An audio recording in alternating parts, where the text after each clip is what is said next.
The Wizard of Oz by L Frank Baum. Chapter 1. The Cyclone. Dorothy lived in the midst of the great Kansas prairies with Uncle Henry, who was a farmer, and Aunt Em, who was the farmer's wife. Their house was small, for the lumber to build it had to be carried by wagons many miles.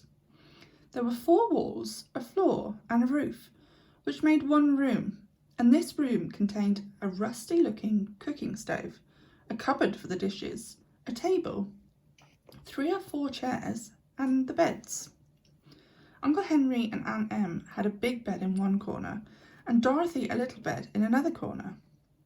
There was no garage at all, and no cellar, except a small hole dug in the ground, called a cyclone cellar, where the family could go in case one of those great whirlwinds arose, mighty enough to crush any building in its path. It was reached by a trapdoor in the middle of the floor, from which a ladder led down into the small dark hole. When Dorothy stood in the doorway and looked around, she could see nothing but a great grey prairie on every side. Not a tree nor a house broke the broad sweep of flat country that reached to the edge of the sky in all directions. The sun had baked the ploughed land into a grey mass, with little cracks running through it. Even the grass was not green, for the sun had burned the tops of the long blades until they were the same grey colour to be seen everywhere. Once the house had been painted, but the sun blistered the paint, and the rains washed it away, and now the house was as dull and grey as everything else. When Aunt Em came there to live, she was young, pretty wife. The sun and the wind had changed her too. They had taken the sparkle from her eyes and left them a sober grey. They had taken the red from her cheeks and her lips, and they were grey also. She was thin and gaunt, and never smiled now. When Dorothy, who was an orphan, first came to her, Aunt Em had been so startled by the child's laughter that she would scream and press her hands upon her heart whenever Dorothy's merry voice reached her ears, and she still looked at the little girl with wonder that she could find anything to laugh at. Uncle Henry never laughed. He worked hard from morning till night and did not know what joy was. He was grey also, from his long beard to his rough boots, and he looked stern and solemn and rarely spoke. It was Toto that made Dorothy laugh, and saved her from growing as grey as her other surroundings. Toto was not grey. He was a little black dog, with long silky hair and small black eyes, which twinkled merry on either side of his funny wee nose. Toto played all day long, and Dorothy played with him and loved him dearly. Today, however, they were not playing. Uncle Henry sat upon the doorstep and looked anxiously at the sky, which was even greyer than usual. Dorothy stood in the door with Toto in her arms and looked at the sun too. Aunt Em was washing the dishes. From the far north they heard a low wail of the wind, and Uncle Henry and Dorothy could see where the long grass bowed in waves before the coming storm. There now came a sharp whistling in the air from the south, and as they turned their eyes that way, they saw ripples in the grass coming from that direction also. Suddenly Uncle Henry stood up. "There's a cyclone coming, Em," he called to his wife. "I'll go look after the stock." Then he ran towards the sheds where the cows and horses were kept.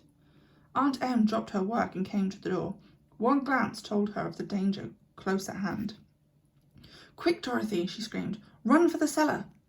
Toto jumped out of Dorothy's arms and hid under the bed, and the girls started to get him. Aunt Em, badly frightened, threw open the trapdoor in the floor and climbed down the ladder into the small dark hole. Dorothy caught Toto at last and started to follow her aunt. When she was halfway across the room, there came a great shriek from the wind, and the house shook so hard that she lost her footing and sat down suddenly upon the floor. A strange thing then happened. A house whirled away 2 or 3 times and rose slowly through the air. Dorothy felt as if she were going up in a balloon. The north and south winds met where the house stood and made it the exact centre of the cyclone. In the middle of the cyclone, the air is generally still, but the great pressure of wind on every side of the house raised it up higher and higher until it was at the very top of the cyclone, and there it remained and was carried miles and miles away, as easily as you could carry a feather. It was very dark, and the wind howled horribly around her, but Dorothy found she was riding quite easily. After the first few whirls around, and one other time when the house tipped badly, she felt as if she were being rocked gently like a baby in a cradle. Toto did not like it. He ran about the room, now here, now there, barking loudly, but Dorothy sat quite still on the floor and waited to see what would happen. Once Toto got too near the open trap door and fell in, and at first the little girl thought she'd lost him, but soon she saw one of his ears sticking up through the hole, for the strong pressure of the air was keeping him up so that he could not fall. She crept to the hole, caught Toto by the ear, and dragged him into the room again. Afterwards, closing the trap door so that no more accidents could happen. Hour after hour passed away, and slowly Dorothy got over her fright, but she felt quite lonely, and the wind shrieked so loudly all about her that she nearly became deaf. At first she had wondered if she would be dashed to pieces when the house fell again, but as the hours passed and nothing terrible happened, she stopped worrying and resolved to wait calmly and see what the future would bring. At last she crawled over the swaying floor to her bed and lay down upon it, and Toto followed and lay down beside her. In spite of the swaying of the house and the wailing of the wind, Dorothy soon closed her eyes and fell fast asleep.